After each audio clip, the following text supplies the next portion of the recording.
오늘 말씀은 광야에서 백성들의 죄의 문제라는 제목으로 말씀을 전합니다. 민수기는 이스라엘 백성이 시내산을 떠나 광야로 행진하는 내용을 기록한 책입니다. 그러면 이들에게 중요한 것이 무엇일까? 광야를 행진하는 백성들에게 중요한 것이 무엇일까? 그것은 아마 군사력일 거예요. 왜냐하면 광야길을 갈 때 많은 대적들이 있으니까 군사력이 든든해야 광야길을 잘 갈 수가 있을 것입니다. 그런데 하나님은 그들의 국방력보다 더 중요하게 여기는 것이 있습니다. 그것이 무엇이냐면 이스라엘 백성들의 죄의 문제를 중요하게 여기세요. 그래서 민수기 5장의 주제는 이스라엘 백성들이 진영에서 짓는 죄의 문제에 대해서 말씀하고 있는 것입니다. 오늘 이스라엘 백성들은 하나님의 명령을 따라 질서대로 조직을 갖춰서 진영을 편성했습니다. 동남 서북 순서대로 3개 지파씩 12개 지파가 진을 치고 그 중앙에는 하나님의 회막이 거하고 있었습니다. 이것은 이스라엘 진영 한가운데 하나님께서 계시고 하나님이 이스라엘 백성들과 동행하신다는 것입니다. 위대한 신학자, 그런데 이 회막에 임재하시는 하나님은 죄를 간과하기 어려우신 하나님이세요. 거룩한 하나님이시기 때문에 이스라엘 백성들의 죄성을 지닌 아담의 후손들이기 때문에 죄를 지을 수밖에 없는 존재라는 사실입니다. 위대한 신학자 어거스틴이 원죄론에 보면 모든 인간은 죄를 짓지 않을 수가 없다 그랬어요. 죄를 짓지 않는 것이 불가능한 존재다 그랬습니다. 이것은 인간이 전적 타락했기 때문에 죄를 짓지 않을 수 없다는 거예요. 그러면 거룩하신 하나님이 이렇게 죄성을 가지고 있는 이스라엘 백성들을 어떻게 대해야 할 것인가? 이 갈등의 문제가 일어나는 것입니다. 다 멸망시켜버려야 하는가? 아니면 그냥 내버려 두어야 하는가? 아니면 하나님이 아예 떠나버려야 하는가? 여러 가지 의문이 드는 것입니다. 시편 15편에 다윗의 시편에 보면 다윗이 이런 고백을 해요. 여호와여, 주의 장막에 머무를 자 누구 오며 주의 성산에 사는 자 누구 오니까? 정직하게 행하며 공의를 실천하며 그의 마음의 진실을 말하며 그의 혀로 남을 허물하지 아니하고 그의 이웃에게 악을 행하지 아니하며 그의 이웃을 비방하지 아니하며. 그랬어요. 여호와 하나님, 주의 성산에 거하는 자가 누굽니까? 그런 자가 어떤 사람입니까? 물으면서 하는 말이 정직한 사람, 공의를 따르는 사람, 마음이 진실한 사람, 혀로 참소하지 않는 사람, 벗에게 행악하지 않는 사람, 이웃을 해방하지 않는 자가 주의 성산에 거하는 자니이다. 이렇게 고백했어요. 그런데 이스라엘 백성 중에는 부정직하고 불의를 따르고 거짓을 즐기고 참소하는 자들도 있었던 것입니다. 이런 사람들이 어떻게 하나님의 임재 앞에 살아갈 수 있을까? 거룩하신 하나님 앞에 죄인으로 설 수밖에 없는 딜레마에 빠지는 것입니다. 그런데 이것은 구약시대에만 국한된 말씀이 아니에요. 오늘날 이 시대를 살아가고 있는 하나님 백성들에게도 해당되는 말씀인 것입니다. 죄인으로 죄를 짓지 않을 수밖에 없는 존재로 어떻게 거룩하신 하나님과 동행하는 삶을 살 수 있느냐 하는 것입니다. 이스라엘 백성들의 문제만이 아니에요. 오늘날 우리들의 문제이기도 한 것입니다. 그래서 민수기 5장은 그럼에도 불구하고 하나님이 이스라엘 백성 가운데 임재해 계실 뿐만 아니라 이들이 짓는 죄와 그 죄에 대한 해결책을 그림처럼 선명하게 제시해 주고 있는 말씀인 것입니다. 그래서 2절 말씀에 보면 이스라엘 백성들의 불결한 죄에 대해서 말씀하고 있어요. 2절에 이스라엘 자손에게 명령하여 모든 나병한 자와 유출증이 있는 자와 죽음으로 부정하게 된 자를 다 진영 밖으로 내보내되 그랬어요. 민수기 5장에 기록된 죄의 종류 중에 불결한 죄가 뭐냐? 나병 환자, 유출병, 또 시체와 접촉해서 부정하게 된 죄. 이런 사람은 백성들 중에 함께 거하지 못하고 반드시 진 밖으로 내보내라 말하고 있는 거예요. 그런데 막상 이것을 생각해 보면 좀 불합리하다는 느낌이 들 수 있습니다. 아니, 피를 좀 흘렸다고 진 밖으로 나가야 합니까? 부모님의 장례를 치른 후에 시신을 만졌다고 진 밖으로 나가야 합니까? 좀 부당한 처사라고 생각이 될 수도 있을 겁니다. 영국 사람들이 거의 성경 말씀처럼 말하는 말이 있습니다. 그게 뭐냐면 깨끗함은 경건함의 이웃에 있다. 이런 말을 성경 말씀처럼 생각하고 자주 사용하는 말이에요. 그러니까 깨끗함과 경건함 사이에는 막힘이 없이 가깝다는 것입니다. 실제로 경건한 사람들은 깨끗해요. 경건한 사람에게서 악취가 나는 경우가 없어요. 대부분 깨끗합니다. 담배 냄새도 안 나고 술 냄새도 나지 않아요. 가끔 새벽기도 오려고 엘리베이터를 탁 타면 얼마나 담배 냄새가 심한지 어떤 사람이 벌써 새벽에 담배 피고 올라갔어요. 아주 지독해요. 근데 또 다른 날은 술 냄새가 얼마나 진동하는지 새벽까지 술 마시고 올라갔나 봐. 술 냄새가 진동해. 근데 어느 날은 아주 향긋한 향수 냄새가 나요. 어떤 사람이 일찍 출근하는 길인가 봐요. 또 교회 가는 길인가 봐요. 그러니까 누가 엘리베이터를 탔느냐에 따라서 냄새가 달라요. 냄새가. 불경건한 사람들은 근처에만 가도 피하고 싶을 정도로 냄새가 악취가 나요. 불경건한 사람들을 보면요, 깨끗함과 거리가 먼 것을 보게 돼요. 그래서 영국 사람들이 이 문구를 성경 구절처럼 생각하면서 살았던 거예요. 그런데 사실 이 문구는요, 성경의 표현이 아닙니다. 18세기의 감리교 창시자인 요한 웨슬레가 2세기 유대 랍비들이 하는 말을 빌려서 말한 거예요.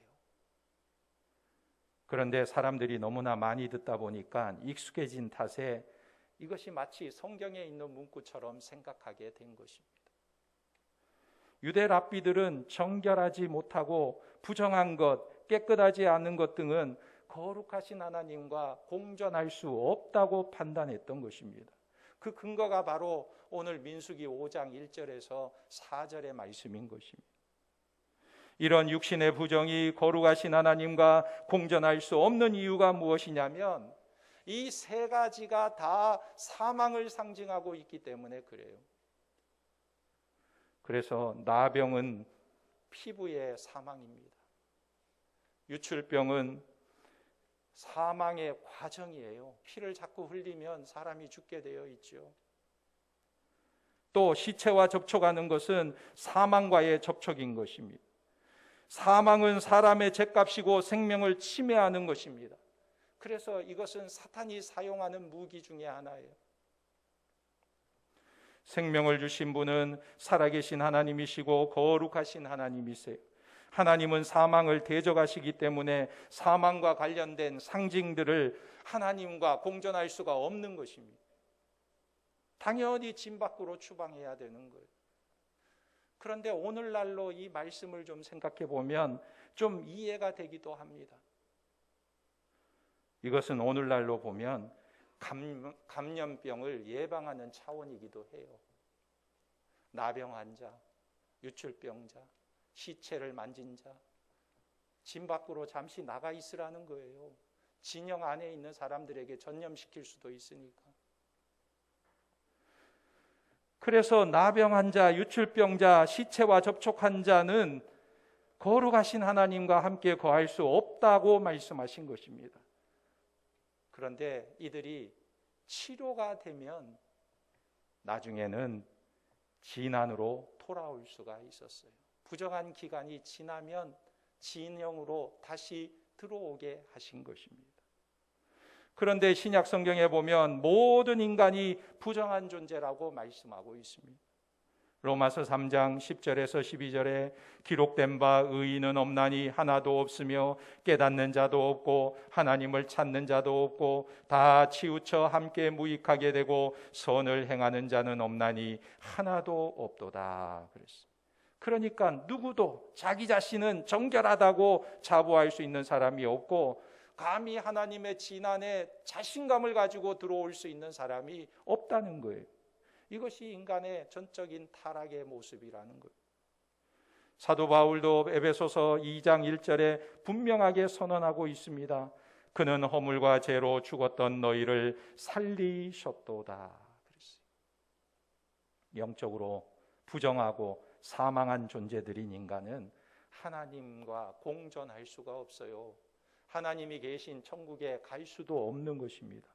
자기의 노력과 선행으로 천국에 갈 수 있는 사람은 세상에 한 사람도 없는 거예요.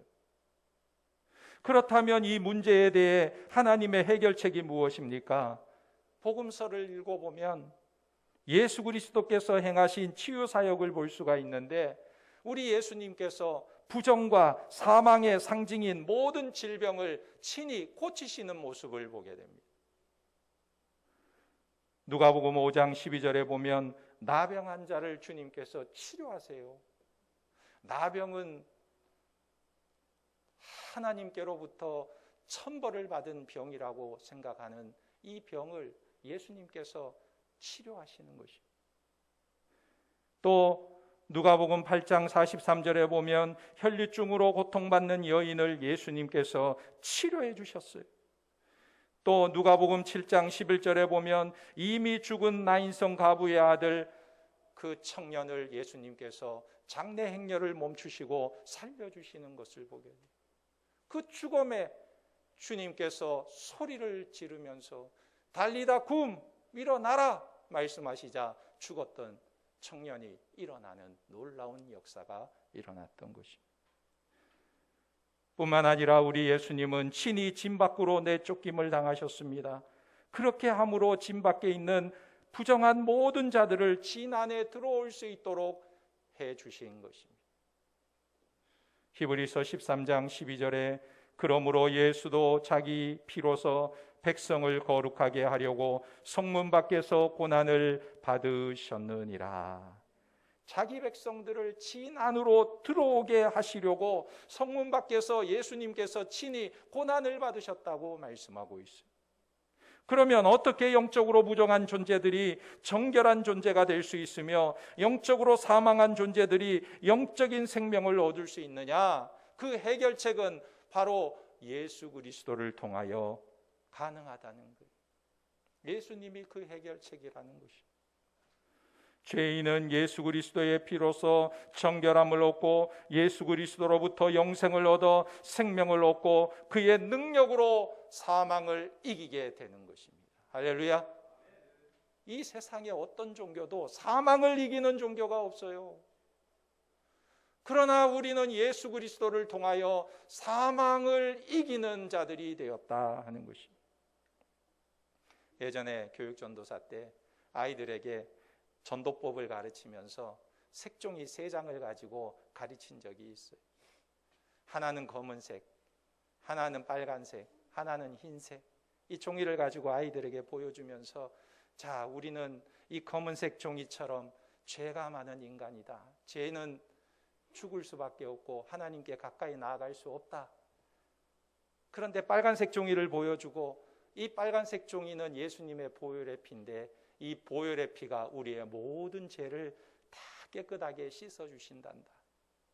그리고 흰색 종이를 보여주고 이 흰색처럼 우리의 모든 검은 죄가 예수님의 보혈의 피로 하얗게 씻음 받게 되었다. 우리는 새로운 존재가 되었다.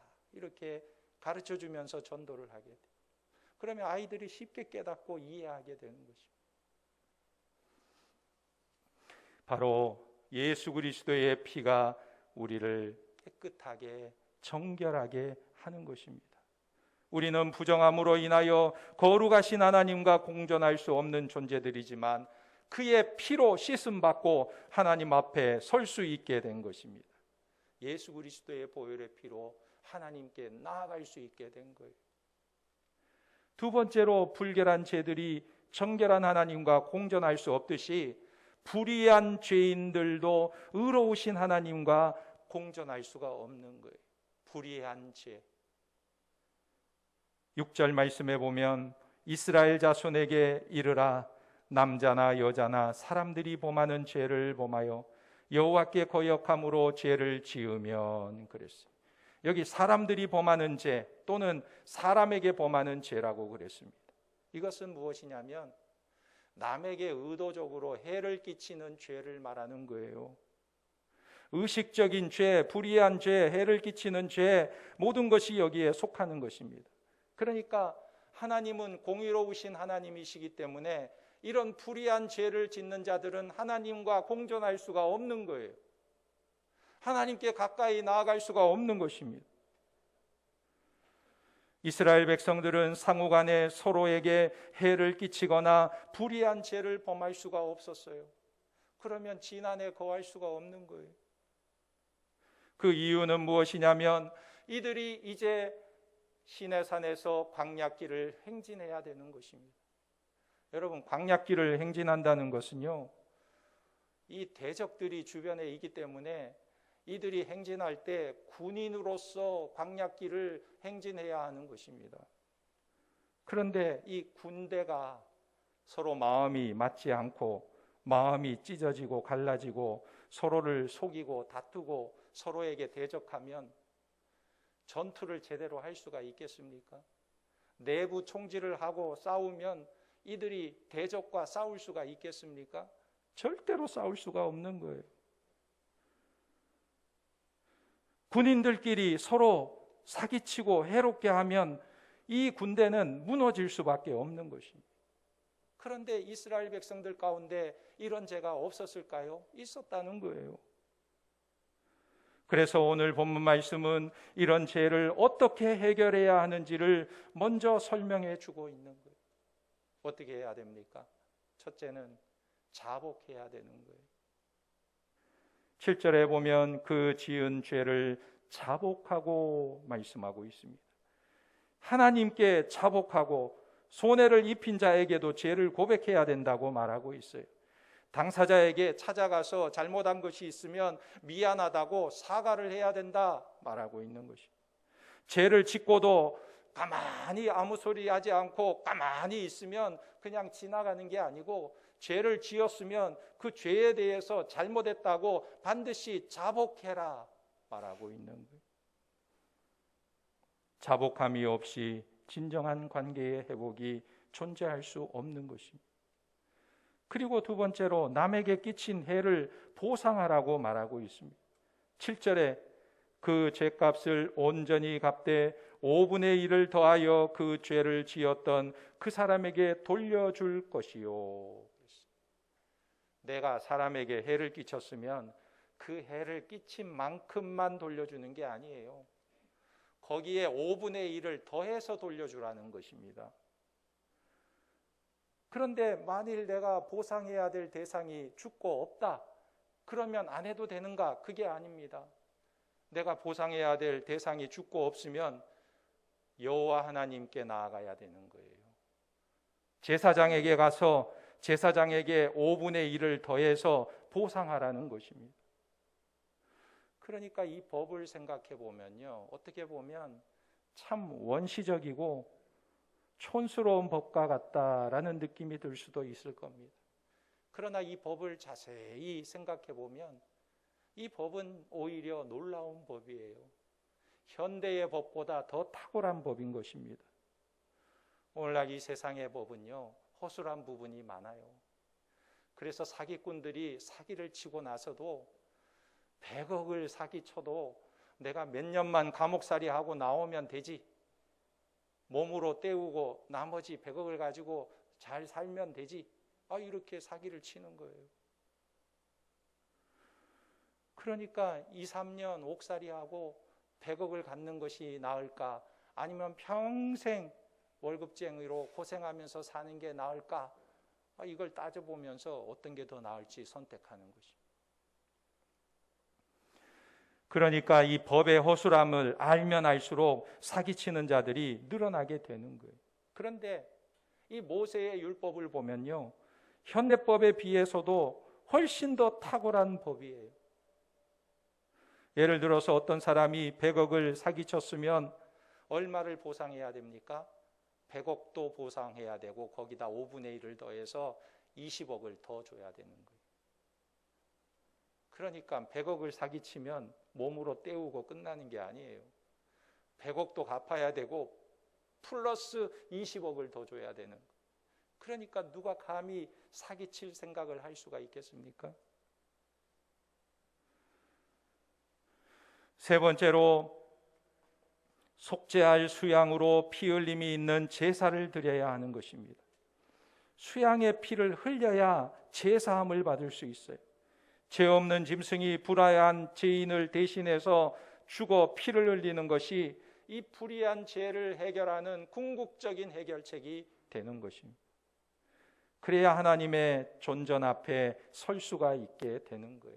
그래서 7절, 8절에 보면 그 지은 죄를 자복하고 그 죄값을 온전히 갚되 5분의 1을 더하여 그가 죄를 지었던 그 사람에게 돌려줄 것이요, 만일 죄값을 받을 만한 친척이 없으면 그 죄값을 여호와께 드려 제사장에게 돌릴 것이니 이는 그를 위하여 속죄할 속죄의 수양과 함께 돌릴 것이니라. 속죄의 수양이 피를 흘려야 하는 것입니다. 우리 모두 하나님 앞에 불의한 존재예요. 해를 끼친 것도 많고 불의를 행한 일도 있습니다. 보상을 해야 하고 속죄도 해야 하는 것입니다. 할 수 있는 한 최선을 다해야 되는 거예요. 그러나 불가능한 것들이 더 많을 거예요. 20년 전, 30년 전 해를 끼친 것을 어떻게 다 갚을 수 있겠어요?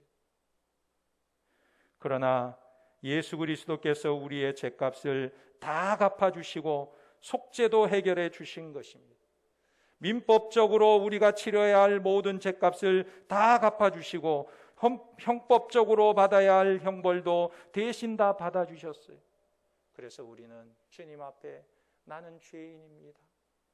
나는 죄인입니다. 나는 죄를 지었습니다. 자백하고 회개하고 예수 그리스도를 영접하면 주님께서 우리의 모든 죄값을 치러주시는 거예요.